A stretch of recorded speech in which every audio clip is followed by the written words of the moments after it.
En el año 1953, un médico alemán logró producir un medicamento que era como un sedante, era para aliviar muchos malestares, y se comercializó con muchos nombres y se llegó a vender en alrededor de 50 países. Fue la talidomida. La talidomida comenzaron a utilizarlas las mujeres embarazadas para los vómitos, las náuseas que causaba el embarazo en los primeros 3 meses de gestación. Desafortunadamente, aunque se habían hecho pruebas de laboratorio con ratones y se había aparentemente demostrado su inocuidad, finalmente se comprobó que era altamente nociva para las mujeres embarazadas. Alrededor de una década se estuvo utilizando este medicamento hasta que un par de médicos descubrieron que era la causa principal por la cual muchos niños estaban naciendo sin brazos, sin piernas y con problemas congénitos. Mis queridos, se calcula que alrededor de unos 10.000 o 20.000 niños fueron afectados por el uso de este medicamento durante el embarazo de sus madres. A veces nosotros subestimamos lo que pudiera significar un pequeño error. Imagínense ustedes un jugo con un poco de cianuro, con una pequeña cantidad de cianuro, o con alguna otra cantidad venenosa de alguna sustancia química. Indudablemente que eso sería letal. En la actualidad, en la guerra química, en muchos lugares y actos de terrorismo, se ha utilizado este tipo de procedimientos. Ahora, hablando en el plano espiritual, ¿es acaso poco arriesgado consumir, aceptar o practicar un error? ¿Es nocivo para la salud espiritual creer algo contrario a la palabra de Dios? Nosotros hacemos referencia a ese mensaje contundente que está en el libro de Apocalipsis, el capítulo 14, el versículo 8. Allí nosotros tenemos el mensaje del segundo ángel. Y oigan cómo dice el mensaje del segundo ángel. Otro ángel, un segundo ángel, le siguió diciendo con una potente voz, surcó los cielos, y este ángel decía: ha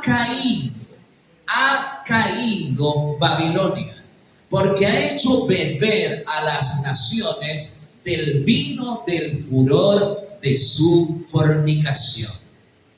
En primer lugar, aquí se nos está hablando de una caída mortal, de una caída letal. Y por ser esta caída altamente peligrosa para la vida espiritual de la humanidad, el ángel advierte de la caída de Babilonia. Ahora veamos, ¿quién es Babilonia? ¿A qué se refiere el ángel o la Biblia cuando habla de Babilonia? Babilonia fue construida por Nimrod, hablando de sus orígenes. Nimrod fue un hijo de Caín y él construyó esta ciudad.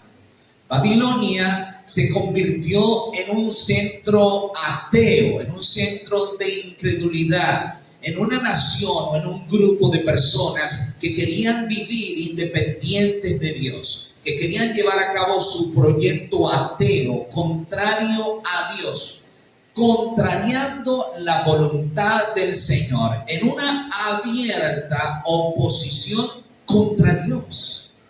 Y ellos decidieron construir una torre que llegara hasta el cielo. A ver, ¿qué decidieron construir los habitantes de Babel?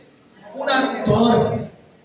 Y ese proyecto iba avanzado, los hombres estaban trabajando duro y la construcción avanzaba. tenían los materiales, tenían los científicos, tenían los maestros constructores, tenían la voluntad, tenían el reto de llevar a cabo ese proyecto. Y si Dios no hubiese intervenido de manera directa, los hombres hubiesen logrado su proyecto de oposición a Dios. Ellos decían, vamos a construir una torre, por si llega a haber otro diluvio, nos salvamos. Y dice la palabra de Dios que el Señor descendió y vio a los hombres muy ufanos trabajando en su proyecto de la construcción de la torre de Babel. Y al verlos tan determinados y de que iban a lograr su propósito, el Señor decidió confundir las lenguas. En ese tiempo se hablaba una sola lengua. Así que el Señor confundió las lenguas de todos los que trabajaban en el proyecto. Como no se entendía, como no había prosperidad, no había progreso en la construcción, debido a esta confusión de lenguas, finalmente la gente se hartó de no entenderse y cada quien se fue con aquel o con aquellos que hablaban su propia lengua. Babilonia o Babel significa confusión. ¿Qué significa? Más adelante, Nabucodonosor reconstruyó Babilonia y la llegó a convertir en una de las maravillas del mundo antiguo. Es impresionante la gloria, el apogeo, el esplendor que logró Babilonia en tiempos de Nabucodonosor II. A Babilonia se le llamaba la puerta de los dioses, porque ellos consideraban que eran los gobernantes del mundo y para ellos Babilonia era la ciudad eterna, porque pues ellos consideraban que iban a gobernar por siempre. Finalmente Dios le dio lecciones a Nabucodonosor, quien humillado tuvo que reconocer que Dios es el Todopoderoso, el gobernante del universo, quien quita reyes y pone reyes, y a quien Él quiere da la autoridad. Desafortunadamente, los descendientes de Nabucodonosor no siguieron el aprendizaje de Nabucodonosor. Se rebelaron contra Dios. Y un día Babilonia fue pesada en balanza y fue hallada falta. Y finalmente tuvo que ser descartada y erradicada de la historia de la humanidad. Ya para el primer siglo, cuando Juan escribe el libro de Apocalipsis, este mensaje sobre Babilonia, ya Babilonia prácticamente había desaparecido de la geografía y de la historia. Lo que quedaban eran ruinas. Pero en el tiempo de Juan, Babilonia era un término que se aplicaba a Roma. A ver, ¿a quién se aplicaba? Por allí hay una película muy famosa que creo que se estrenó antes del 2000, llamada Gladiador. En esa película, Próximo, quien era el que llevaba los gladiadores, cuando él va para ese evento magno, a ese festival en Roma, y Próximo llega a Roma, él dice estas palabras: aquí Babilonia, la gran ramera. Así que Babilonia era un término que se aplicaba ¿a quién? A Roma.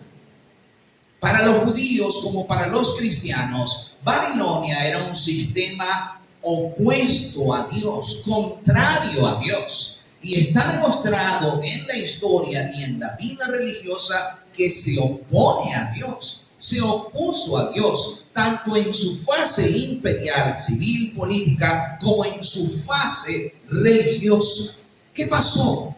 Roma adopta el cristianismo y hace el cristianismo la religión universal o la religión del imperio, la religión del gobierno. Y comienzan a llegar a la iglesia paganos, pero paganos que no se desprendían de sus prácticas, de sus dioses, de sus ídolos. Podemos decir, se bautizaron, pero siguieron teniendo sus creencias. por lo menos Constantino, una de las monedas acuñadas por Constantino, por un lado tiene el nombre de él asociado a Cristo y por el otro lado está asociado al dios Sol.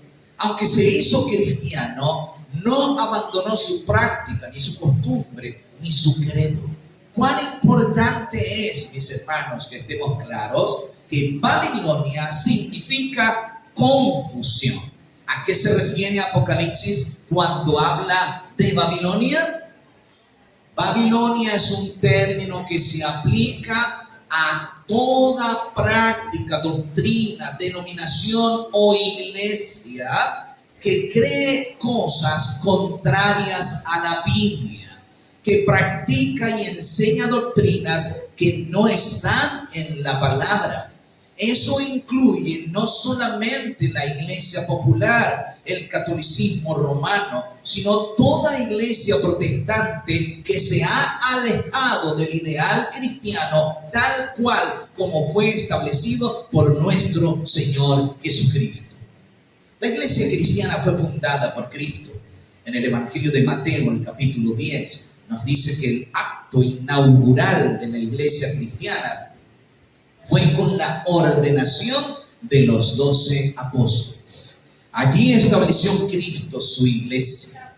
Cristo le dejó a la iglesia una doctrina pura. Y Él espera que su iglesia, como dice Efesios capítulo 5, versos 27 en adelante, sea una iglesia pura, santa, sin mancha, ni arruga, ni cosa semejante. ¿Cómo espera Cristo que sea su iglesia? Una iglesia pura. De hecho, Apocalipsis 12 presenta a la iglesia verdadera como una mujer vestida del sol, una mujer pura. La iglesia, la esposa, la verdadera esposa de Cristo, se presenta como una mujer vestida del sol, con la luna debajo de sus pies y con una corona de 12 estrellas sobre su cabeza. Eso representa su credo, su doctrina, su enseñanza. Toda está fundamentada en lo que dice la palabra y en lo que dice y dijo nuestro Señor Jesucristo y sus santos apóstoles. Desafortunadamente, con el paso de los años, la iglesia se corrompió, se prostituyó. Y cuando la Biblia utiliza este término, se refiere a la corrupción moral, a la corrupción espiritual, cuando se mezcló la iglesia con el Estado, cuando entraron a la iglesia una serie de doctrinas y prácticas contrarias a la fe pura. Veamos algunas de esas doctrinas que se han introducido en la fe cristiana, pero que no fueron enseñadas por Cristo. Por ejemplo, el autorizar o dar autoridad a un hombre para perdonar pecados, el sacerdote católico. Según la Biblia, ¿quién es el único que puede perdonar pecados? El Señor. El Señor.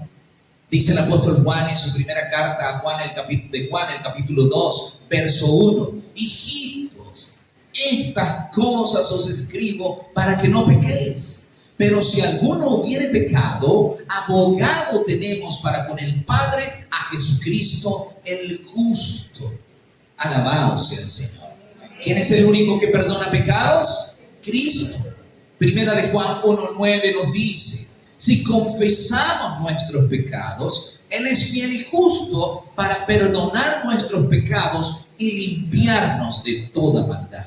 Así que no es un pecador, no es un mortal, no es un ser humano el que puede perdonar pecados. Eso solamente lo puede hacer ¿quién? El Señor, Dios. Ese es un error que está practicado en la iglesia popular y que se acepta como algo normal, pero que es el vino de Babilonia.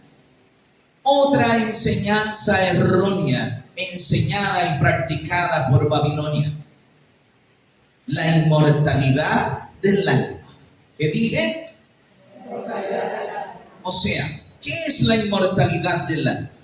Creer que cuando una persona muere, realmente no muere, sino que si fue bueno, se fue al cielo, y si fue malo, se fue al infierno, y si no fue ni tan bueno ni tan malo, se fue al purgatorio. La palabra de Dios es muy clara. Eclesiastés 9:5, que dice: porque los que están vivos saben que han de morir, pero los muertos nada saben. Su amor, su odio, su envidia fenecieron ya. Ya no tienen más parte en las cosas que se hacen debajo del sol, en la tierra. Así que los muertos nada saben. No hay tal cosa como que se puede tener comunicación por los muertos, se puede tener rezos por los muertos, se puede hablar con los muertos. No, los muertos nada saben. Cuando una persona muere, muere en forma definitiva. No es que pasa a otra forma de vida.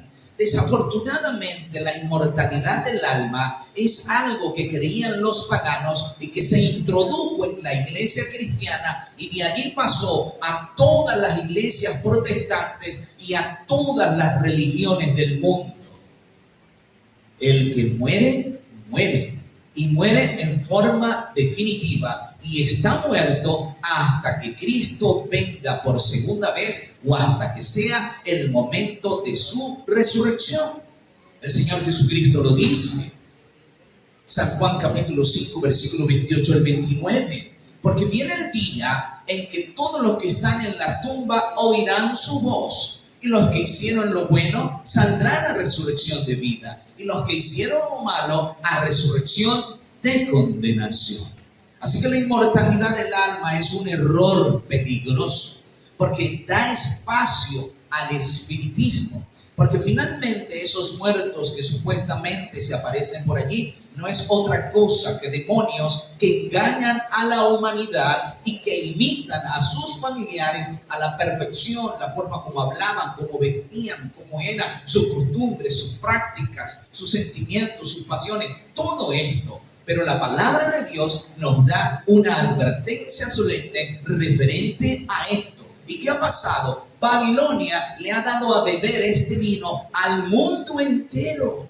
Por eso ha caído, porque su error es fatal, porque su error ha traspasado los límites de la tolerancia divina, y es tiempo de tomar decisiones y de salir del error y de buscar la verdad para la gloria de Dios. Mis queridos, otro error. El Señor Jesucristo enseñó el bautismo por inmersión. ¿Cuál es la forma correcta de bautizarse? Por inmersión. ¿Qué significa por inmersión? Que el cuerpo es sumergido totalmente en el agua. Pero Babilonia o Roma Católica enseñó el bautismo por aspersión. Y son bautizados bebés. ¿Cómo son bautizados y cuándo son bautizados? Como bebés. ¿Cuándo se bautizó Jesucristo? Cuando tenía 30 años. Y lo hizo no porque lo necesitaba, lo hizo para darnos ejemplo. Y la forma como fue bautizado Jesús es la forma correcta como nosotros debemos ser bautizados. Cristo lo hace con conocimiento de causa. Cristo lo hace para darnos ejemplo. Dice que descendió al agua y después subió del agua luego de ser bautizado. De igual manera debemos ser bautizados cada uno de nosotros. Gloria a nuestro Señor, que nos ha indicado las formas correctas de hacer las cosas. Vean otra doctrina errada de Babilonia y que ha hecho beber a todas las naciones. Nos referimos al falso día de descanso. ¿Cuál es el día de descanso establecido por nuestro Señor? Dice el libro de Éxodo, el capítulo 20, versículos 8 en adelante: acuérdate del sábado para santificarlo. 6 días trabajarás y harás toda tu obra, pero el séptimo día es reposo para Jehová tu Dios. No hagas en él obra alguna, ni tú, ni tu hijo, ni tu hija, ni tu criado, ni tu bestia, ni tú extranjero que está dentro de tus puertas, porque en 6 días hizo Jehová los cielos y la tierra, descansó el 7º día y lo dejó como día de descanso, para gloria de su nombre y como un monumento a su obra creadora. Pero Roma Católica le ha enseñado al mundo, o le ha dado al mundo otro día de descanso. ¿Cuál? El domingo. Y cuando Roma Católica establece el domingo como día de descanso, dice que lo hace en honor a la resurrección de Cristo. A ver, ¿cuál es el argumento? En honor a la resurrección de Cristo, para celebrar la resurrección de Cristo. Eso es contrario a la Escritura, porque el libro de Romanos, el capítulo 6, nos dice que el rito, la ceremonia dada para celebrar o representar o conmemorar la resurrección de Cristo es el bautismo. ¿Cómo celebramos o conmemoramos nosotros la resurrección de Cristo? Con el bautismo. Porque cuando somos bautizados, somos sumergidos en el agua, morimos a la vida antigua, y cuando salimos del agua, de manera simbólica, resucitamos a una vida nueva en Cristo Jesús. Mis queridos, ustedes ven cómo el vino de Babilonia ha sido asimilado. Y vean ustedes, esto es algo que no solamente lo creen católicos, lo creen protestantes, lo creen paganos, lo creen grandes religiones de otras secciones del mundo. Así que la Biblia nos advierte en el mensaje del segundo ángel que Babilonia ha caído, ha apostatado de la fe, se ha apartado de la verdad, porque ha enseñado cosas que están fundamentadas en la autoridad del hombre, en la palabra del hombre, en las enseñanzas del hombre, en las tradiciones del hombre, y no están fundamentadas en lo que se fundamenta la verdad. ¿En qué se fundamenta la verdad? Se fundamenta en Dios, se fundamenta en Cristo, se fundamenta en su palabra, se fundamenta en las enseñanzas de Cristo y en las enseñanzas de los santos apóstoles. Pero la iglesia desafortunadamente se ha corrompido. Ahora, a esta altura de nuestra conversación sobre Babilonia, pudiera surgir una pregunta, o una pregunta que demasiadas personas se hacen. Entre tantas iglesias, ¿cuál es la iglesia verdadera? Hay muchas personas que se quiebran el coco con esa pregunta y aparentemente no consiguen respuesta. Pero podemos dar una respuesta simple de entrada referente a eso. Y no hay razón para confundirnos ni para beber el vino de Babilonia. Efesios 4:6 nos dice que hay un Dios y Padre de todos, el cual es sobre todos y en todos. ¿Cuántos dioses hay? Uno solo.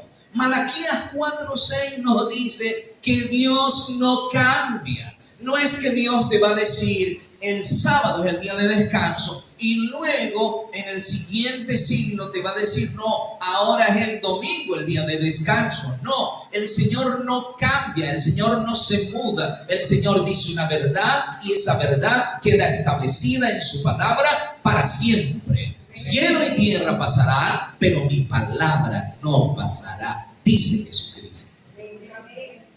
Otra cosa importante. ¿Cuántos Cristos hay?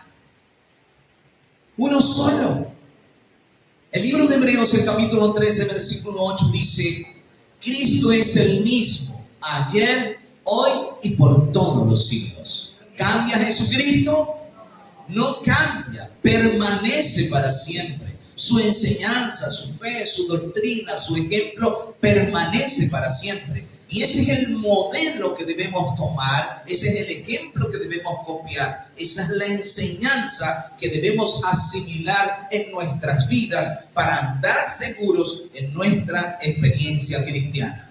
¿Qué dice Jesús? San Juan 14:6. Yo soy el camino, la verdad y la vida. ¿Cuántas Biblias hay? Una sola.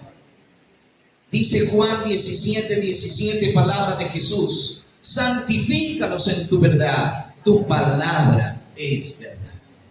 Mis amados, mis amigos, no hay razón para confundirse. Solo hay un Dios, solo hay un Cristo y solo hay un Espíritu Santo.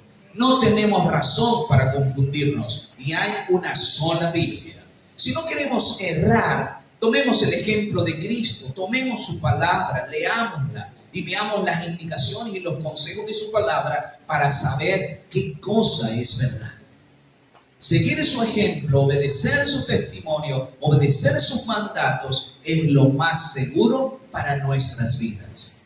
La pregunta para nosotros: ¿seguiremos tomando y asimilando el vino de Babilonia en nuestras vidas? ¿Asimilaremos nosotros la enseñanza de Cristo, la verdad, o aplicaremos el error a nuestra experiencia? ¿Qué obedeceremos? Debemos ser sensatos y sabios y seguir las claras indicaciones de la palabra de Dios. Mis amados, el mensaje del segundo ángel es claro. Ha caído Babilonia, porque ha hecho beber a todas las naciones del vino del furor de su fornicación. Cuando se dice que ha hecho beber, de alguna manera esto está en el futuro, porque impondrá por ley, por coerción, por obligación, enseñanzas. Porque el acto de beber es el acto de creer falsas enseñanzas, las falsas doctrinas de Babilonia. Por eso el cielo nos advierte a través de este segundo mensaje angélico: Babilonia ha caído. No es lugar seguro para nuestra experiencia espiritual. No es lugar seguro para nuestra salvación. Cristo viene pronto y nosotros hemos de estar en el lugar indicado, creyendo la verdad, practicando la verdad, viviendo la verdad para gloria de su nombre. Para entonces ser contados entre aquellos que han de ser trasladados y que han de vivir con Dios para siempre. El 3 de octubre del año 1941, Betty y Mary bajaron de un segundo piso con una cuerda hecha de sábanas anudadas. Ellas bajaron. Estaban escapando de esa casa. Vivían con su tío. Su madre había muerto 3 semanas atrás. Su tío les había dicho una mentira cruel, que su padre las había abandonado porque no las quería. Su hermanita mayor, Mary, de 12 años, sabía que esto no era así. Y lo peor de todo era que el tío de Mary y de Betty las maltrataba. Las golpeaba por cualquier mínimo error, cualquier mínimo detalle. Así que esta hermanita determinada decidió fugarse con su hermana. No tenían zapatos. El tío le había quitado los zapatos para que no escapara. Y comenzaron una travesía que les tomó varias horas. De hecho, un par de días. Debían recorrer 115 kilómetros para llegar hasta el lugar donde trabajaba su padre. Ellas iban subiendo las montañas. A los pocos kilómetros ya sus pies sangraban por el roce con las piedras. La carrera y la travesía era extenuante y agotadora.